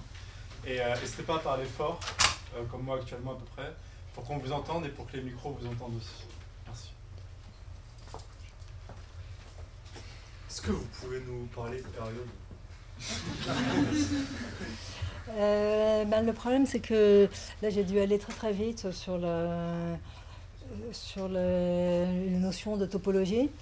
Mais concrètement, là, je suis allée un petit peu trop vite. Vous voyez, pour comprendre les périodes, c'est juste des intégrales. Mais il y a, alors donc là, voilà, vous voyez, c'est-à-dire, au départ, il y a quelque chose que un peu tout le monde connaît, il y a cette formule de Stokes. La formule de Stokes, elle nous dit que la formule de Stokes, bon, elle concerne l'intégrale de formes différentielles sur des contours. Mais ces contours, bon, ce n'est pas des sous-variétés, c'est des sous-variétés à bord en général.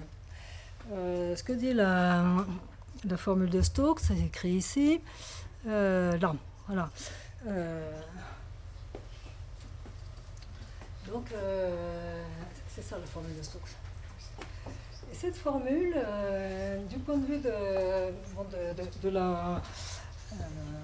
moi, ce qui m'intéresse, c'est pas la physique, c'est la formule de Stokes, ça n'a pas d'application très importante, mais du point de vue de la topologie, ce que ça va permettre de dire, c'est que par exemple, vous voyez,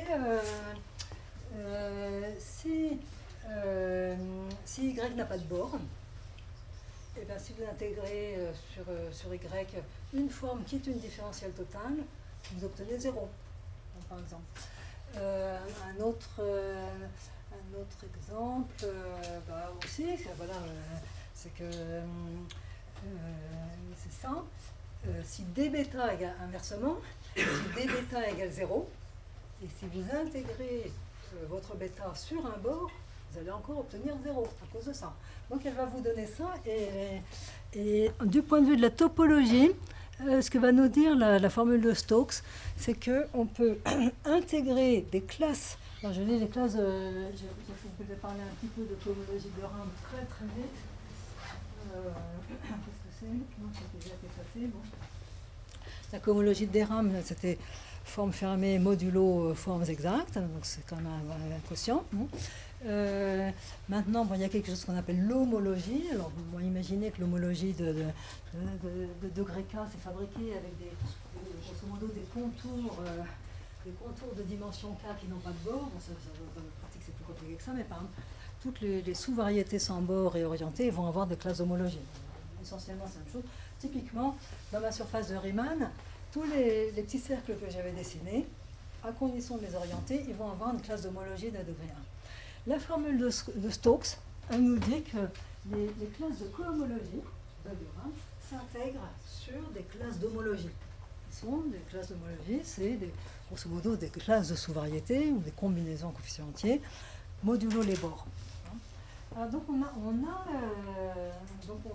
déjà simplement grâce à la formule de Stokes, on a cet accouplement. Et le théorème de De Rham, qui est, alors là ça mériterait un exposé séparé, parce que c'est très beau l'histoire du théorème de De Rham. Ça dit que cet accouplement entre l'homologie et la cohomologie est parfait. Alors tout ça, il faut faire tenseur R, c'est-à-dire l'homologie dont je vous ai parlé, peut-être que je l'ai décrite, ça va donner un certain groupe. Voilà, c'est des coefficients entiers, c'est de l'homologie à coefficients entiers, et ça, il faut faire tenseur R. En tout cas, ce que dit le théorème de Durham, c'est qu'on a un accouplement parfait. Ça dit aussi, si vous voulez, qu'une manière de le voir, c'est qu'une classe de cohomologie, de forme fermée modulo forme exacte, est déterminée par son intégrale sur des contours fermés dans la variété. C'est une autre manière, un peu plus faible, de le dire. Alors donc ça, mais ça, évidemment, ça n'a rien à voir avec la géométrie algébrique, c'est de la topologie différentielle. Et maintenant, ce qu'on appelle les périodes pour une variété algébrique, ça va. Bon, là, je vous ai présenté juste les périodes à la Riemann, donc ça va être. On va prendre. On va regarder une surface de Riemann. On a vu que c'était une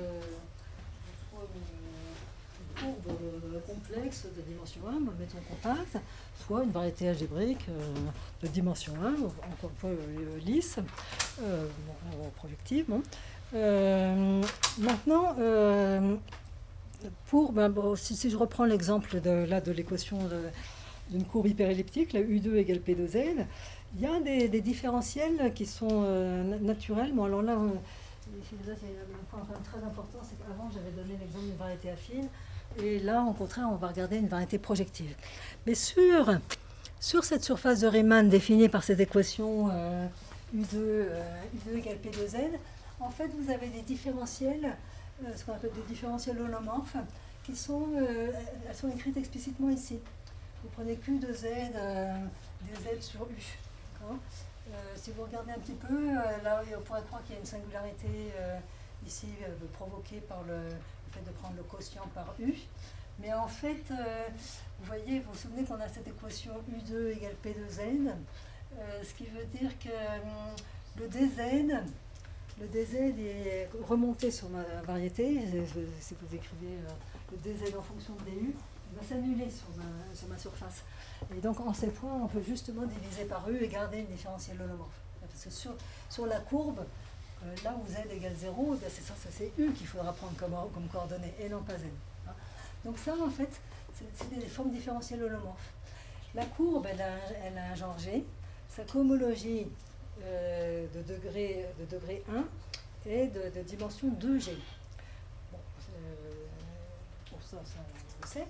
Et par contre, là, les différentiels holomorphes, il va n'y en avoir que G. Donc on a un sous-espace de dimension G à l'intérieur de la cohomologie à coefficient complexe de dimension 2G, qui est donné par les classes de ces formes différentielles holomorphes ou algébriques, c'est tout à fait la même chose. Et maintenant, ces classes, comme je l'ai dit, grâce à ce théorème de Stokes, de Rham, etc., ces formes différentielles, elles sont fermées, ça serait facile à voir, hein, et on peut les intégrer sur les cercles dans la courbe.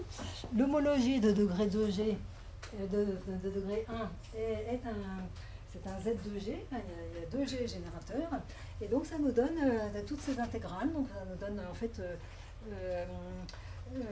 une matrice G fois 2G, donnée en intégrant ces formes différentielles-là sur les... Vous prenez une base de l'homologie, vous choisissez soigneusement les petits cercles là pour ça.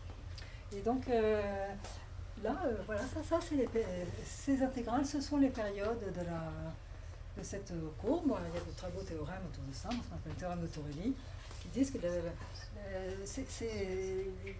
la donnée de ces périodes, ça va en fait ça permet de déterminer en fait la courbe, ça détermine, si vous voulez, même l'équation qu'on a, le polynôme P qui a permis de construire la courbe. Et après, bon, il y a bien d'autres résultats là-dessus. Mais bon, c'est tout ce qu'on appelle la topologie des familles de variétés algébriques, où on regarde essentiellement, précisément, comment vous voyez les formes différentielles, par exemple, typiquement, pour une variété algébrique, mettons, projective lisse, vous allez regarder les formes différentielles holomorphes. C'est ce que j'ai fait là. Bon. On sait qu'elles sont fermées, elles vont donner des classes de cohomologie, mais ça ne donne pas toute la cohomologie. Donc, ces classes de cohomologie particulières, Bon, elles vont avoir des intégrales sur l'homologie entière, et ça va donner, encore une fois, des périodes. Et bon, ce qui est très beau, c'est que, vous voyez, là c'est exactement ce qu'on fait là. En général, la position de cette cohomologie, classe de cohomologie de formes holomorphes, à l'intérieur de la cohomologie à coefficient complexe, vous voyez, la cohomologie à coefficient complexe, elle vient de la topologie. Elle ne va pas changer avec la structure complexe. Hein. Ce truc, c'est entièrement topologique. Mais à l'intérieur de cette cohomologie, dépendant de la structure complexe, je vais avoir des classes de cohomologie de formes différentielles holomorphes. Et ça, pour le coup, ça va dépendre de la structure complexe. La structure complexe, elle peut se déformer. Vous voyez, dans cet exemple, l'exemple des courbes hyperelliptiques, la structure complexe, elle se déforme quand je change le polynôme P. Le polynôme P, c'est exactement l'espace de paramètres pour ma courbe complexe. Alors, non, je crois que j'ai dit essentiellement tout ce qu'il fallait dire sur les périodes.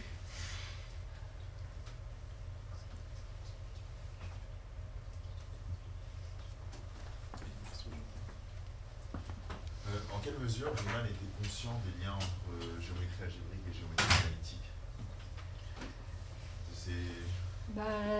Il a quand même fait le théorème de plongement de Riemann, donc c'était assez... c'est incroyable quand on y pense. Après, bon, bien sûr, alors, c'est une question très intéressante sur le plan historique. Vous voyez, là, j'ai commencé mon exposé en disant vraiment un grand acquis de la mathématique moderne, c'est la notion de variété. Et je pense que en fait, ce qui s'est passé, c'est que à l'époque de Riemann, la notion de variété complexe de dimension supérieure n'a pas été dégagée. Donc, c'était un peu dommage pour lui, mais du coup, il est quand même très resté cantonné à la théorie des courbes. Mais pour la théorie des courbes, il a fait des choses absolument stupéfiantes sur le lien entre géométrie algébrique et géométrie analytique. Ce lien complet, enfin maintenant il y a des tas d'extensions à l'époque moderne de la géométrie algébrique. Le théorème de plongement de Kodaira, qui est une version en dimension supérieure du théorème de Riemann, le théorème de plongement des surfaces de Riemann, qui dit que toute surface de Riemann compacte est plongée holomorphiquement dans l'espace projectif. Mais la version en dimension supérieure était due à Kodaira. Et puis il y a un autre résultat très important dans la première version était dû à Cho, qui c'est ce qu'on appelle le principe Gaga. Alors Gaga, c'est un nom un peu familier pour géométrie algébrique et géométrie analytique, qui a été d'abord dégagé par Cho et ensuite complètement mis en forme. Et c'est exactement, il apparaissait. C'est la base de... voilà. Vous voyez le principe Gaga de Serre, c'est le point de départ du théorème de Grothendieck sur la comparaison des cohomologies de rames algébriques et cohomologies de rames holomorphes. Et donc ce principe Gaga, c'est un principe qui dit que du moment qu'on travaille avec des variétés projectives complexes, donc c'est des variétés complexes mais qui sont projectives, c'est-à-dire qui sont plongées holomorphiquement dans l'espace projectif, tout ce qui est holomorphe et globalement défini est en fait algébrique. C'est extraordinaire. Dans la version d'origine, c'est Cho qui dit que, par exemple, les sous-variétés complexes de l'espace projectif, vu comme variétés complexes, ceux qui sont définis localement par des équations holomorphes, en fait, sont algébriques, c'est-à-dire définis globalement par des équations polynomiales. Alors ça, c'est vraiment des développements beaucoup, beaucoup plus tardifs.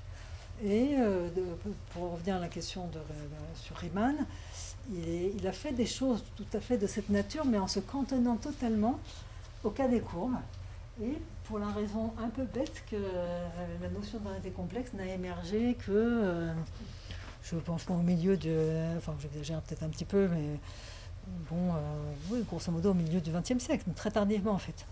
Très longtemps, les gens n'ont pas une compréhension très très claire de ce que c'était qu'une variété complexe.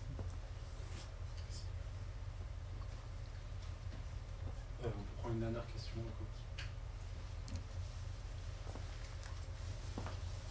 Du coup, là aujourd'hui, on a vu 3 théories cohomologiques sur les variétés complexes, donc la théorie polynomiale, la théorie holomorphe et la théorie c'est infini. Et elle va comment s'agencer la théorie de Dolbeault par rapport à ces trois cohomologies sur les variétés complexes? Alors, ça, c'est une très bonne question. Malheureusement, la réponse est un peu très difficile. C'est ce qu'on appelle la spectrale de Fröhlicher. Disons que ce qui va se passer,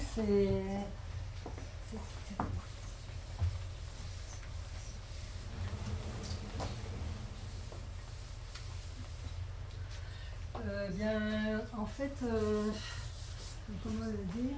Ce qui va se passer, c'est que, voilà, si on prend X, une variété complexe, donc alors maintenant, il faut plutôt penser en termes de faisceau. Donc on a un complexe, donc on ce qu'on appelle le complexe de Rame holomorphe. Alors maintenant, je le prends au sens local, donc c'est un peu ça veut dire que sur chaque ouvert, je regarde les formes différentielles holomorphes, donc ça va donner ça, là, Gx plein, Gx quelques-uns. Voilà. Donc ça, c'est pas les sections globales, ça veut dire juste, c'est faisceautique, sur chaque petit ouvert de X, je vais regarder les formes différentielles, degré K, vers Y plus 1, etc. Et puis on a alors bien entendu, par ailleurs, on peut... Ça, les formes différentielles holomorphes, elles sont a fortiori des formes différentielles de classe infinie, à coefficient complexe. Donc là, je vais mettre 1 x plan. Pareil, je mets un rond pour dire que je pense en termes de faisceau. Ça veut dire que pour chaque ouvert de x, j'ai cet objet-là. Bon.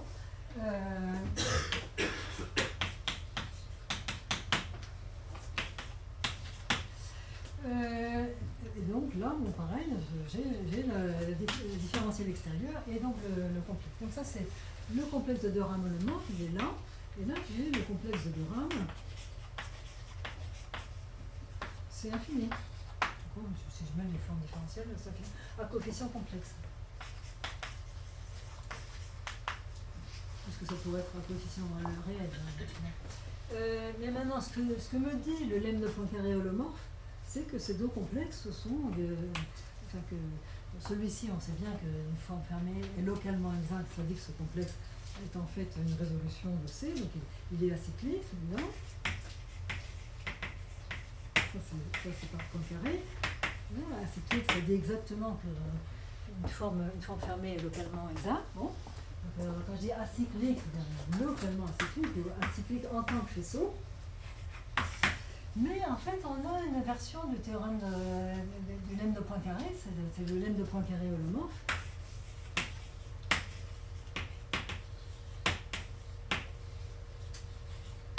Et ça dit exactement que ce complexe-là est aussi acyclique. Si vous prenez une forme différentielle holomorphe fermée, eh bien localement, elle est exacte. C'est-à-dire, c'est la différentielle d'une forme holomorphe. Donc, ça veut dire que l'inclusion de ce complexe dans celui-ci est un quasi-isomorphisme pour la simple raison que les deux sont une résolution de... C'est-à-dire que, bien entendu, là, les limites de lemme de Poincaré, c'est que quand je prends une fonction, c'est-à-dire une forme de degré 0, et ben, si sa différentielle est nulle, ça ne dit pas qu'elle est exacte, ça dit simplement que c'est une fonction constante. Donc, ça veut dire que quand je dis acyclique, eh ben, ici, il y a un degré 0, il y a un noyau, et la cyclicité, ça dit que ce truc-là, c'est en fait une résolution de ça. Hein. Et donc maintenant, on a ce complexe-là dans celui-ci. Et ce qui se passe, c'est qu'ici, c'est ce qu'on appelle une résolution acyclique, parce que ces faisceaux sont fins. Et la conclusion de ça, ça va dire qu'en termes de cohomologie des faisceaux, la cohomologie à coefficient dans C, c'est la cohomologie des rames. On prend les sections globales, c'est ce que j'avais défini avant, forme différentielle globalement définie, fermée, modulo, forme différentielle. Ça dit simplement que là, on a cette résolution, mais qui en plus est acyclique, parce que là, on a les faisceaux acycliques, il y a des partitions de l'unité, etc. Bon. Là, on a aussi une résolution qui est par le lemme de Poincaré holomorphe, mais elle n'est pas acyclique. Et donc, maintenant, ça c'est là qu'il va y avoir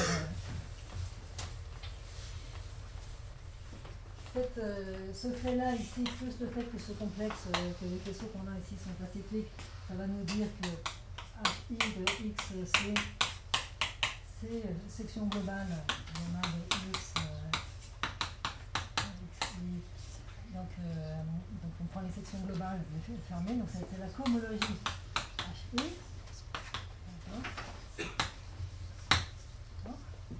On va prendre les sections globales ici, on va prendre le fermé modulo exact. Bon. Mais là, on n'a pas du tout la même conclusion parce que la résolution n'est pas acyclique. Et là, le fait qu'on ait cette résolution acyclique, ça va nous dire simplement que HI de X et C, c'est ce qu'on appelle l'hypercohomologie.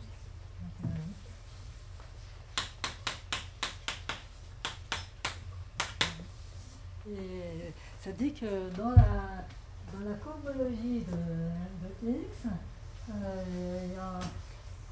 il y a bien entendu pas que les sections globales de ce complexe qui vont contribuer, mais aussi la cohomologie interne de chacun des oméga xk.